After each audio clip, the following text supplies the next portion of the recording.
Here comes Peter Cottontail. Well, have you ever wondered how those chocolate bunnies came to be? Well, no need to have a meltdown. Dan Kohler is here to mold us into shape. Can I just have a moment, please? Just a moment. I couldn't talk as... I know. Could we just take a look at Christina's candy dish? It's almost empty. These were strategically placed as if she didn't eat them. That's all that's left. You know what? There's no finer compliment to a cook than to have the dish eaten very quickly. They're all gone. This pure chocolate is good for you. You should have some chocolate or cocoa every day. Every day. Indeed, you should. And I only make bunnies with the finest chocolate. Right. But making chocolate bunnies is not as easy as just melting chocolate and pouring it into a mold. You actually have to put your chocolate through a process called tempering, which is a word we know from tempered glass, right? Glass that is actually resistant to very high temperatures. Well, it's kind of similar when you get to chocolate.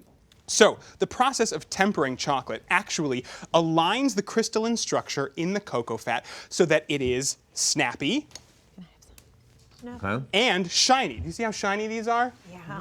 Well, can you use any kind of chocolate? Indeed, you can use any kind of chocolate you've got on hand. The higher the cocoa percentage, the easier it is to temper. And another thing you want to look out for when you're reading your labels is that it doesn't have a lot of added stabilizers like soy lecithin. Something that is more pure chocolate is very easy to temper. So should we walk through that process right now? Please. Yeah, well, I'm confused. What's the difference between tempering and just melting it? Yes. So once you have chocolate, now any chocolate you buy has been tempered because it's shiny and it's snappy.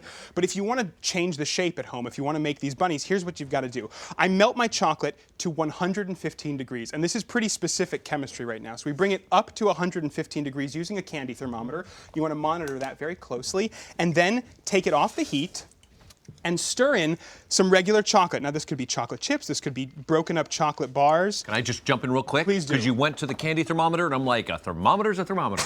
Well, you know, a candy thermometer is going to give us very specific temperatures, sort of from the 90 to 200 and 300 degree range. Got it. Does the cocoa count in the chocolate you're putting in already with the high percentage of yes, cocoa? this is a 72% right? And what's the highest you can get in the cocoa? The highest you can get is 100%, which has no sugar in there. Okay. Now I'm taking it off the heat and stirring this in because by stirring in cold chocolate, I'm actually lowering the temperature. So tempering chocolate brings chocolate through a wave of temperatures. First you bring it up to 115 degrees, then you stir in cold chocolate and bring it all the way down to 81 degrees. And once this has all melted and we've checked the temperature and we're back to 81, I'm going to put it back over the heat and bring it up to 88 to 90 degrees, and that's the sweet spot. That's where you want to keep it.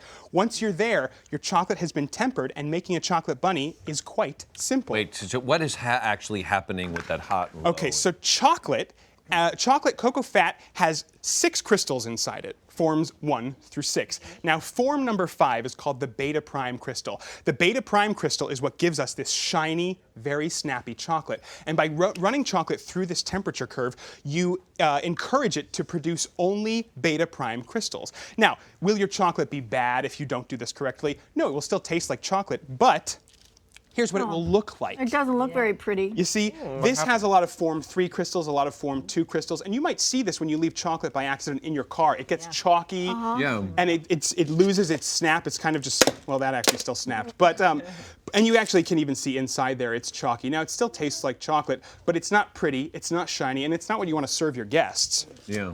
So, now that it's melted, we've brought it back up to 88 and 90 degrees. Ah, look at that steam. I always melt my chocolate over a water bath. Why? Because it's much more gentle. If you put your chocolate right on the heat, you can risk burning it. Now, Yeah, it won't heat evenly throughout. Exactly. Now, when we're making these chocolate, that looks beautiful. Doesn't that look beautiful? Oh. You want to fill up, if you've got these polycarbonate plastic molds, fill up just about half of the mold. Right there is perfect.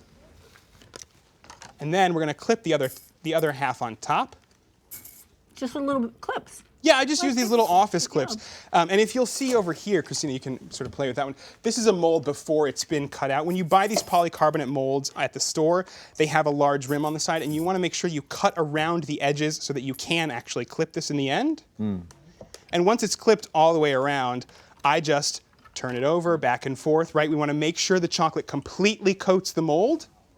Wow. That's beautiful. And it's going to create a shell, and then all I'm going to do, actually, I put this in the freezer for intervals of 3 to 5 minutes. Here we go. Do you have to turn it every few minutes? Yeah, every 3 to 5 minutes I take it out and I turn it. And now here's what you're looking for. When you take a chocolate mold out of the freezer, can you see how it's starting to look a little gray here? That actually means that the chocolate has shrunk and pulled away from the sides, which is perfect because it means it's going to unmold beautifully. So how much time goes by? About 10 minutes About 10 minutes approximately. Okay. Now, if you have not tempered your chocolate appropriately, it won't pull away from the sides. This is one of the goals. Tempered chocolate actually shrinks. By the way, I couldn't help but notice Kim got all that chocolate all the way up into her mouth. Well, She had a hard time reaching you it know, before. she does the important things. There we go.